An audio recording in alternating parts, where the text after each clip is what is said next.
안녕하세요. 민경찬 목사입니다. 오늘도 잠언의 귀한 말씀을 통해서 오늘을 살아갈 힘과 지혜를 얻는 시간 되면 좋겠습니다. 오늘 잠언은 10장 말씀입니다. 잠언 10장 읽도록 하겠습니다. 솔로몬의 잠언이라. 지혜로운 아들은 아비를 기쁘게 하거니와 미련한 아들은 어미의 근심이니라. 불의의 재물은 무익하여도 공의는 죽음에서 건지느니라. 여호와께서 의인의 영혼은 죽이지 않게 하시나 악인의 소욕은 물리치시느니라. 손을 게으르게 놀리는 자는 가난하게 되고 손이 부지런한 자는 부하게 되느니라. 여름에 거두는 자는 지혜로운 아들이나 추수 때에 자는 자는 부끄러움을 끼치는 아들이니라. 의인의 머리에는 복이 임하나 악인의 입은 독을 머금었느니라. 의인을 기념할 때에는 칭찬하거니와 악인의 이름은 썩게 되느니라. 마음이 지혜로운 자는 계명을 받거니와 입이 미련한 자는 멸망하리라. 바른 길로 행하는 자는 걸음이 평안하려니와 굽은 길로 행하는 자는 드러나리라. 눈짓하는 자는 근심을 끼치고 입이 미련한 자는 멸망하느니라. 의인의 입은 생명의 샘이라도 악인의 입은 독을 머금었느니라.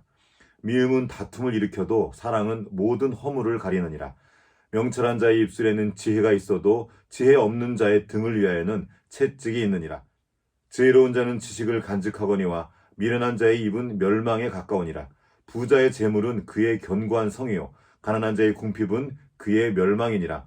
의인의 수고는 생명에 이르고 악인의 소득은 죄에 이르느니라. 훈계를 지키는 자는 생명 길로 행하여도 징계를 버리는 자는 그릇 가느니라. 미움을 감추는 자는 거짓된 입술을 가진 자요 중상하는 자는 미련한 자이니라.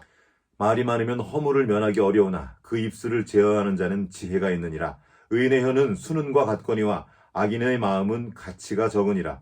의인의 입술은 여러 사람을 교육하나 미련한 자는 지식이 없어 죽느니라.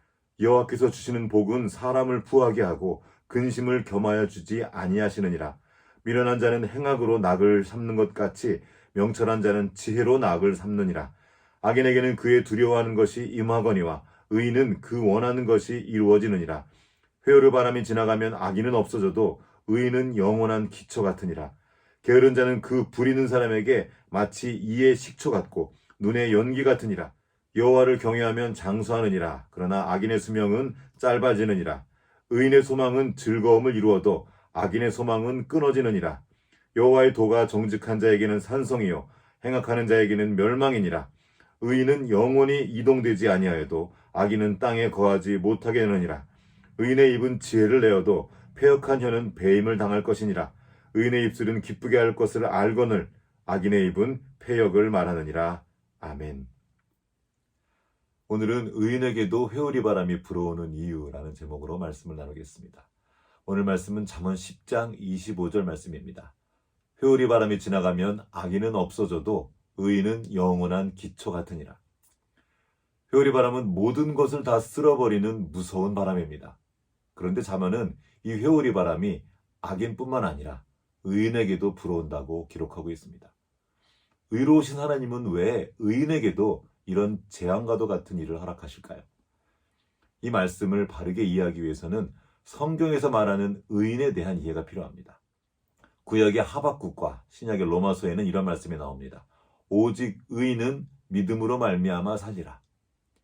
이 믿음과 의에 관한 이야기는 믿음의 조상이라 불리는 아브라함에게로 거슬러 올라갑니다. 창세기 15장 6절에 이런 말씀이 있습니다.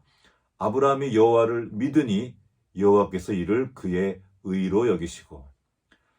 아브라함은 착한 일을 많이 해서 의롭다 여김을 받은 것이 아닙니다. 그는 하나님을 믿음으로 말미암아 의롭다 여김을 받았습니다.